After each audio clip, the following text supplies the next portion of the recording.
akan ada kemajuan Jawa Barat. Kang Deddy Mulyadi itu kalau kita lihat itu sudah betul-betul lost dengan dunia. Dari Papua sampai satu Indonesia, suara dukungan buat Kang Deddy Mulyadi makin menggema. Banyak yang sampai bilang, sosok seperti KDM layak jadi pemimpin Indonesia. Siapa kakak namanya? Mariela, Cantik sekali. orang Jayapura ini Bapak. Jayapura asli. Iya, yang Pak Prabowo dan para pejabat pasti terkejut teman-teman melihat pidato Kang Deddy Mulyadi hari ini di Papua. Ya, Papua, Jawa Tengah dan yang lainnya merindukan sosok pemimpin seperti ini, amanah, berilmu. Ya teman-teman, para ustadz, para menteri, para pemuja jabatan terkejut melihat ini. Itu kalimat penyatuan manusia, Tuhan dan alamnya adalah satu kesatuan yang tidak bisa dipisahkan. Siapa yang bertuhan tidak boleh nebang pohon sembarangan. Siapa yang bertuhan tidak boleh mencemari sungai. Siapa yang bertuhan tidak boleh menebas batu. Dan ini yang menjadi problem di masyarakat Sunda secara umum, tidak memahami ajaran Tritangtu itu. Tetapi bukan wilayah teritori yang dikasih pangkat, justru kepangkatan itu bertentangan dengan ajaran Pajajaran. Karena rajanya juga nggak punya istana yang megah, dia berkeliling. Dia kerajaan itu di mana-mana kok. Pentagon aja di bawah dia. Kita lihat pemirsa.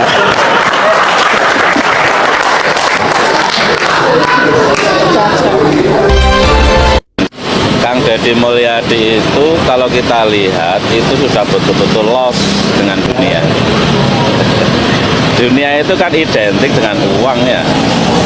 Kang Deddy Mulyadi ini dalam satu hari itu menghabiskan di antara kisaran 30 juta untuk disedekahkan kepada masyarakat yang membutuhkan. Pemimpin itu kalau sudah lost dengan urusan dunia, dengan urusan duit, sudah bebas, sudah merdeka, ini untuk menjadi pemimpin yang nanti orangnya akan merdeka dari dunia itu, dari duit itu. Waktu, tenaga, pikirannya akan full dimaksimalkan untuk kepentingan kemajuan, kemakmuran, kesejahteraan rakyatnya. Coba dong diperhatikan omongan saya ini nanti benar apa enggak. Bagi yang tidak bisa ngomong, dia hanya cinta terhadap KDM dan mengharapkan nanti untuk menjadi pemimpin di masa-masa depan. Coba lo viralkan, ini di follow, kemudian komen, like dan share sebanyak-banyaknya ke media manapun, supaya gerak-gerik dan kinerja KDM itu diketahui oleh banyak orang. Itu loh, ayo yang semangat. Kang Kita hari ini seluruh masyarakat dunia dibikin bengong dan terbelalak oleh sebuah negara bernama Iran. Apa? Dia melakukan sesuatu di luar dugaan seluruh rakyat dunia.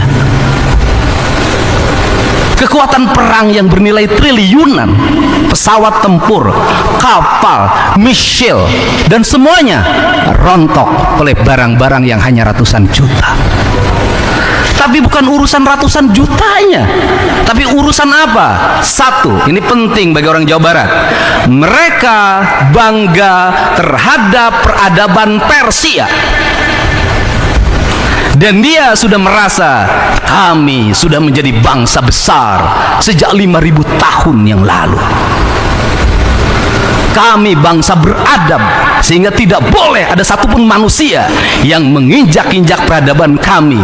Pemimpinnya, imamnya lebih baik, lebih memilih hidup syahid di awal dibanding dia selamat tapi negaranya diinjak. Pertanyaannya adalah, di Indonesia adakah tokoh yang seperti ini? Itu pertama. Yang kedua, dia masuk dalam sistem imamah, dalam rangkaian kepercayaan dan keyakinan sebagai orang Syiah penerus ajaran Sayyidina Ali. melahirkan sebuah sistem nilai. Pemimpinnya sederhana, pemimpin umatnya sederhana, rakyatnya masuk dalam sebuah sistem bukan imajinatif. Dipersiapkan pendidikan yang gratis untuk rakyatnya, dari mulai TK sampai perguruan tinggi. Anak-anaknya sekolah fisika, kimia, matematika, biologi adalah pelajaran utama. Lahirlah embargo, membuat dia menjadi kreatif, membuat dia inovatif, membuat dia menjadi bangsa yang memiliki spirit yang kuat. Efisiensi dalam APBN-nya hanya 1.000 triliun, alokasi pertahanannya 132 triliun, penduduknya 92 juta, tapi mampu menjadi bangsa yang tegak.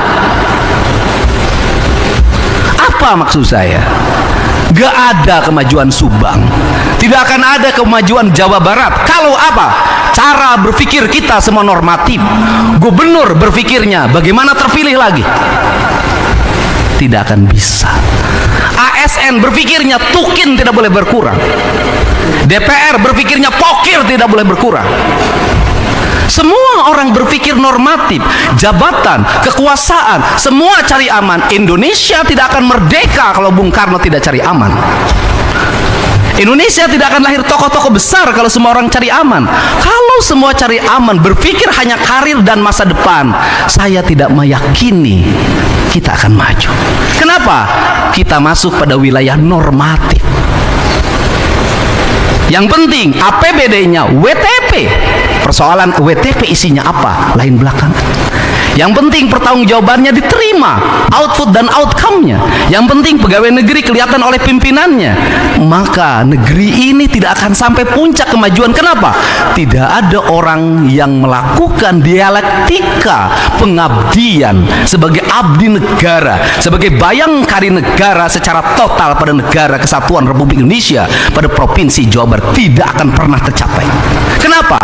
Kita hanya akan melakukan pekerjaan yang itu juga. Silahkan dicek perjalanan pemerintah 40 tahun ke belakang, provinsi 40 tahun ke belakang, regulasi pemerintahnya itu juga.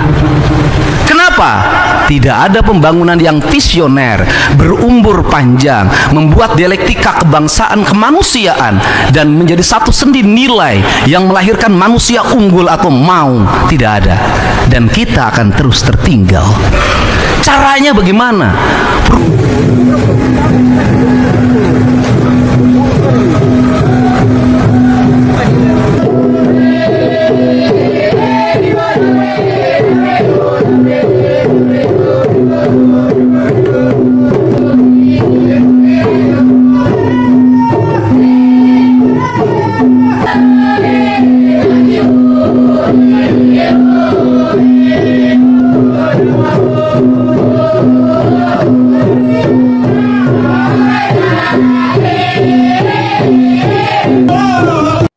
Sumber pengetahuan. Maka karena mereka tidak dipahami sebagai sumber pengetahuan, leluhur tidak dianggap sebagai sumber ilmu, seluruh pengambilan keputusan teknokratis dan teknokratik Indonesia semua landasannya dari studi. Studinya studi luar negeri. Studi luar negeri itu lebih banyak ongkosnya daripada ilmunya, karena paling senang studi banding adalah pejabat dan anggota DPRD. Nah, itu saya waktu jadi anggota DPRD, bukan orang lain. Nah, sedangkan kalau kita mau belajar Barat yang mengajarkan kemajuan pada kita tentang bagaimana dia menentang deforestasi dan sejenisnya, dan mereka menganggap sangat memiliki pengetahuan dalam pengelolaan alam ini, sesungguhnya mereka itu telah gagal dan telah mengajarkan kerusakan bagi kita. Leluhur kita berabad-abad mampu bertahan sebagai masyarakat budaya, sebagai masyarakat adat, berabad-abad. Pertanyaannya adalah, berulang-ulang saya ngomong, Indonesia merdeka sudah berapa tahun? 80 tahun. Dari 80 tahun ini penurunan sumber daya alam, hilangnya logam mulia, terjadinya kerusakan di hutan, terjadinya kerusakan di laut, terjadinya kerusakan sungai, itu udah berapa? Artinya bahwa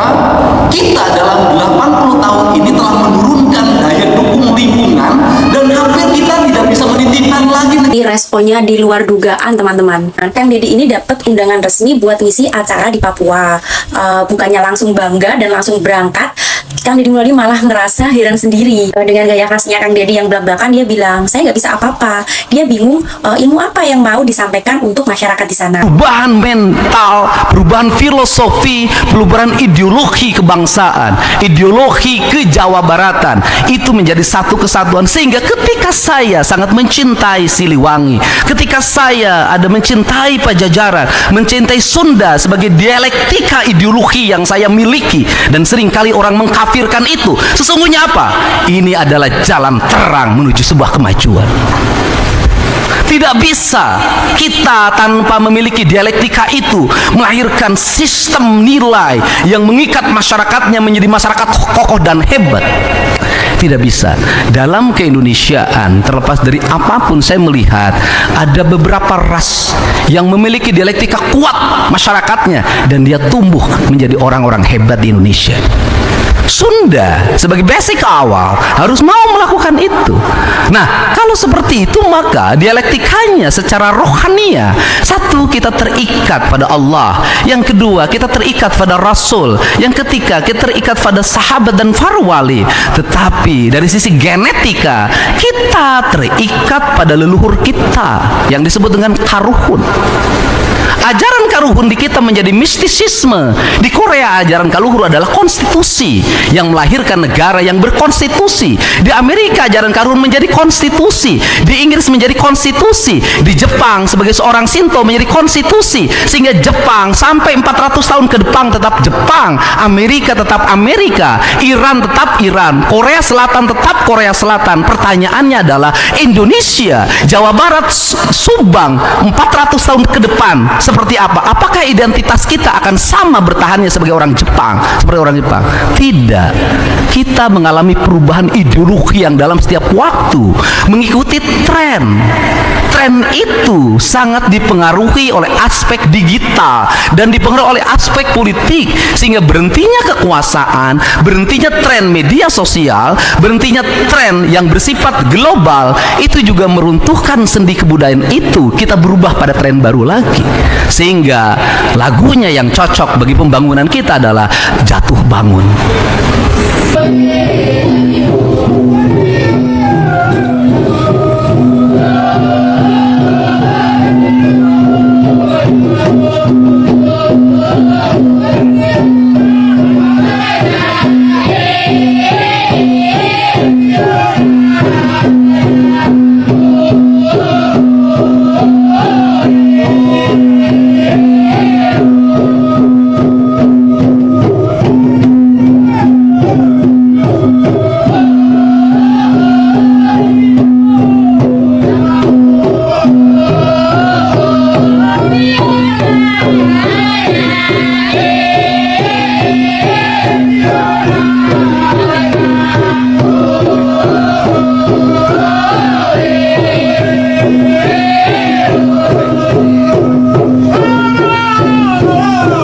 Kecil atau matikan menghidupnya disebutnya amplifier.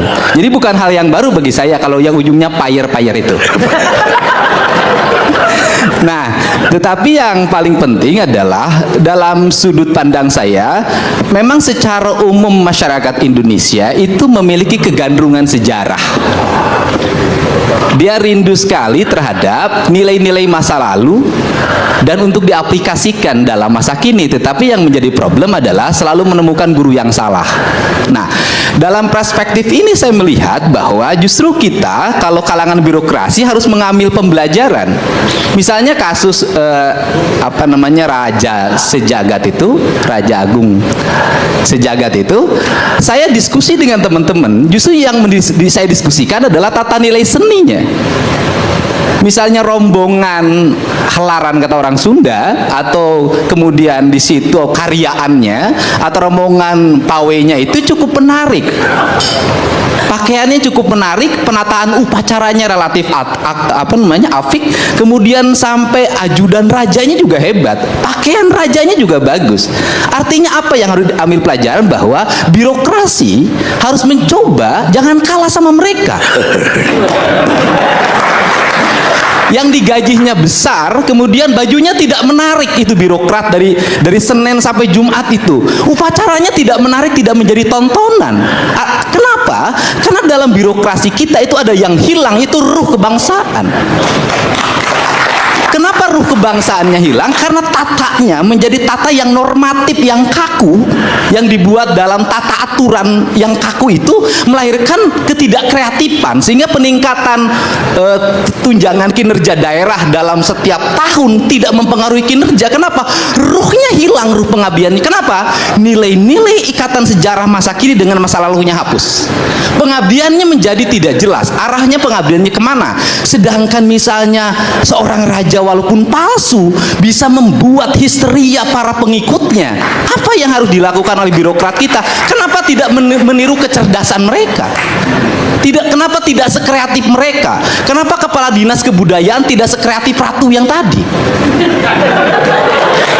Nah, sehingga kalau kemudian para arsitektur mulai belajar kembali pada situs sejarah kita, kemudian para penulis sastra belajar lagi pada sejarah kita, kemudian menciptakan birokrasi menjadi seorang sastrawan, jadi suratnya menjadi menarik, kalimatnya menjadi kalimat pujangga, sehingga ketika seorang bupati, ketika seorang gubernur berkirim surat pada masyarakat, suratnya dibaca dengan baik. Kenapa? Karena susunannya karya sastra.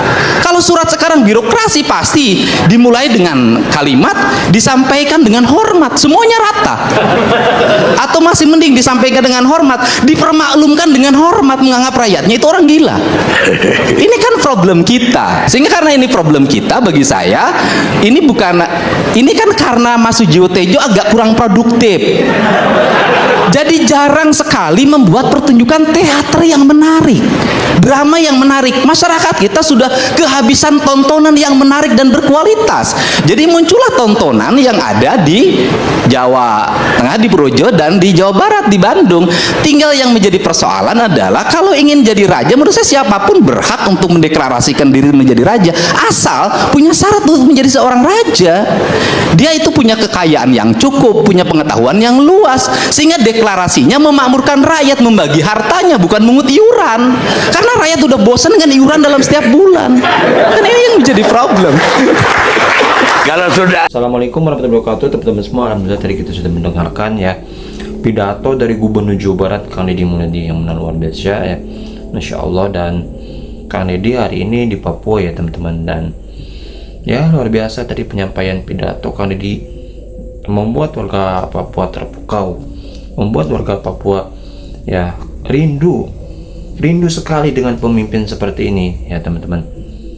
Andaikan ya mereka mempunyai pemimpin seperti Kang Deddy ya, begitu mungkin bangga sekali ya teman-teman ya. Jadi bisa kita lihat ya, dan bisa kita lihat ekspresi dari orang-orang Papua ini ya, begitu bangga dengan Kang Deddy Mulyadi ya teman-teman.